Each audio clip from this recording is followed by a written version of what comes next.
Anong mensahe ang kailangang marinig ng mga Cancer sa buong buwan ng November? Pwedeng nangyayari na to o mangyayari pa lang. Kung hindi man para sa inyo itong magiging reading, di baka para sa someone na malapit sa inyo o sa someone na kakilala nyo mismo. Baka may lumabas na gender mamaya, gawin nyo na lang energy, masculine at feminine energy.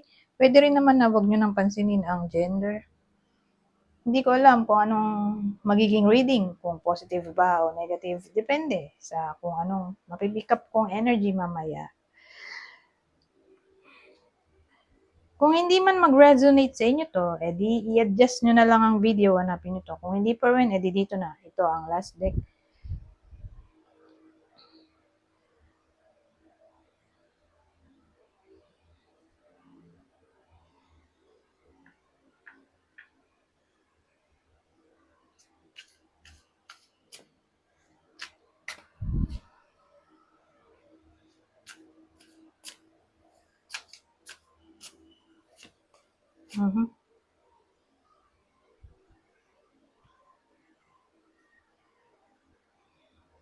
So, puro wands, no? So, ano to?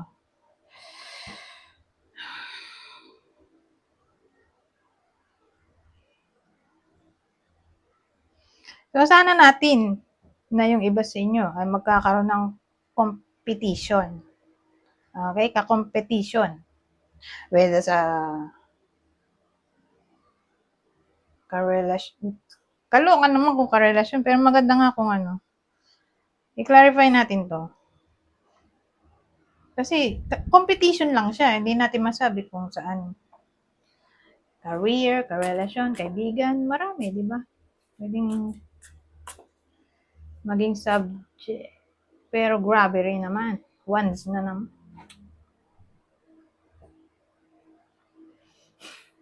6 of Wands. Ito 7 of Wands. Naging 6 na. Pero mananalo kayo, oh. Kasi 6 of Wands na to. Kaya lang, may kakompetensya kasi dito, oh. Ito yung kompetensya. Ito yung desire. Hindi mag-give up. So, yung sa competition, mananalo kayo. Pero, again, sino kaya yun? Ano yung competition dito? Mananalo naman kayo, eh. Pero, sino? Empress. Malawak kasi ang Empress.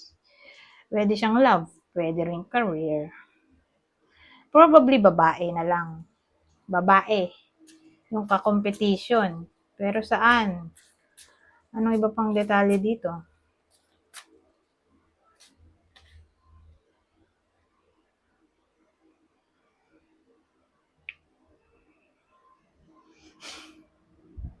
Knight of Swords.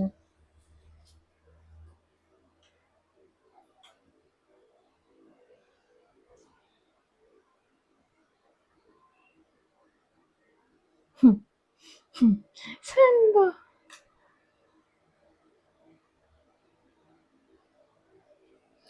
Ano yan? Tatama ba sa career yan? O sa relasyon?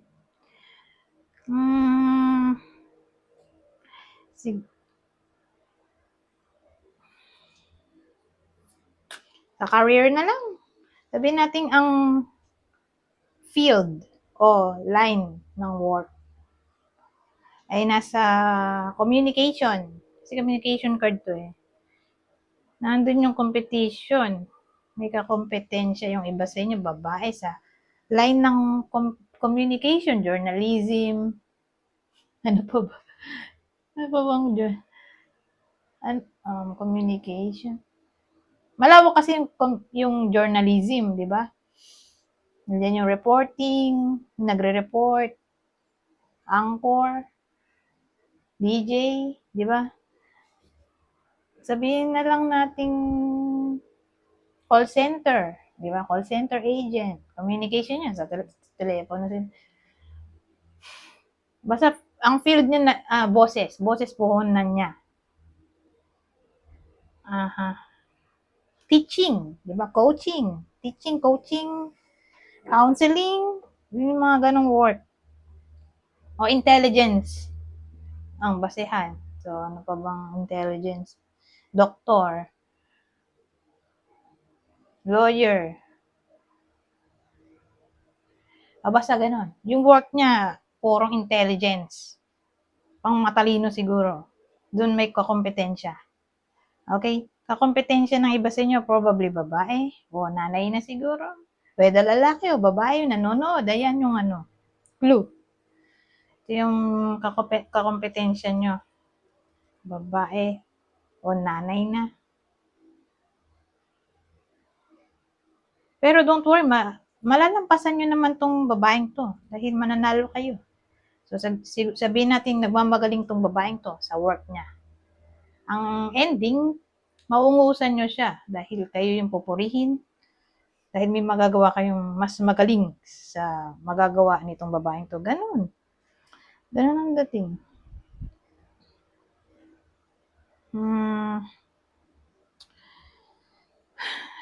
Ano pa?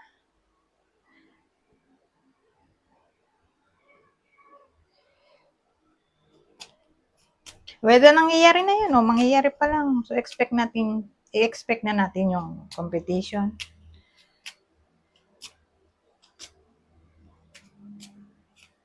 Iba pang detalye.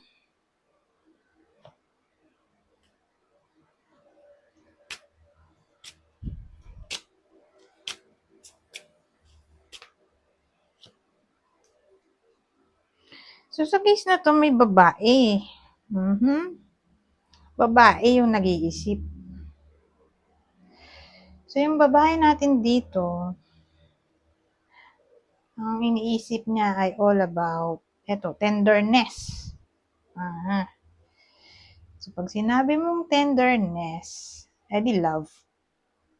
Nag-iisip niya palagi yung karelasyon niya, mga mahal niya sa buhay. O siguro, lagi niya iniisip yung nanay niya. O someone na mukhang nanay na. Malapit sa kanya. O baka naman ang iisipin niya palagi ay yung sense ng relaxation, peace. Yung makakalma siya. Parang siguro matotoxic siya siguro o baka natotoxic na. Na para bang gusto niyang ma-enjoy yung alone time. Na para bang gusto niyang mag-relax at magstay na lang sa bahay.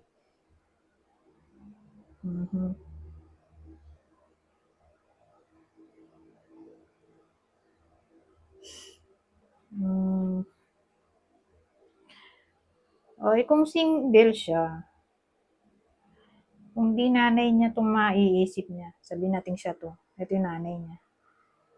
Ito siya nag-iisip, ito siya, ito naging ganun, tapos ayun. Nanay niya, naisip niya,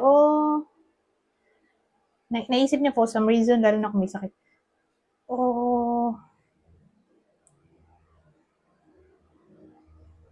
Anak niya siguro, maisip niya palagi. Basta someone na mahal niya sa buhay, lagi niya maiisip. So, babae lang yung mag-iisip. Lagi siyang nagwo-worry.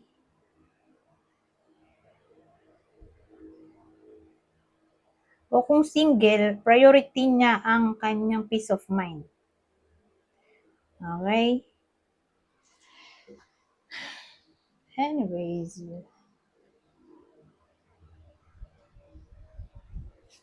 punta na tayo dito. Ang masasabi nito. Ito na ang last deck natin.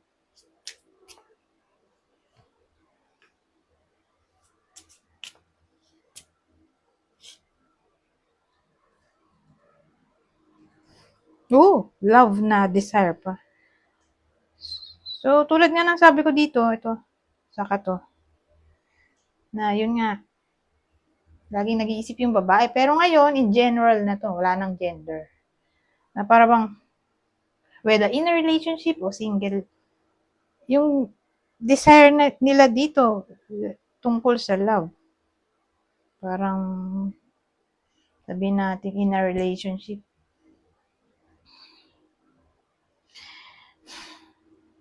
Gusto niya laging kasama yung kanyang karelasyon.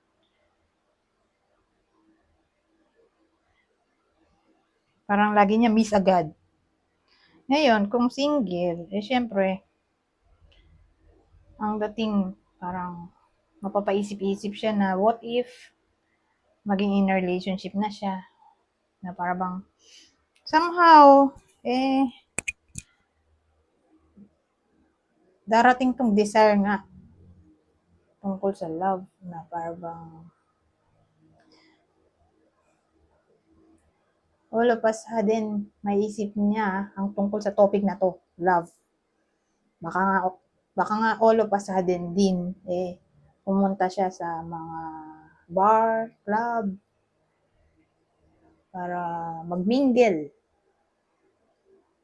o para makahanap ng newfound friend na pwedeng mag-turn as a new lover o new love interest. Ganon. O kung di man sila, yung iba sa inyo, yung tipong ganon na mahilig mag-club, mag-bar, o makipag-socialize, baka hahanapin nila tong new love interest sa social media. Yung ganon, yung parang ma-open yung mind ng mga single sa topic ng love. Na parang all of a sudden, parang magkakaroon sila ng desire na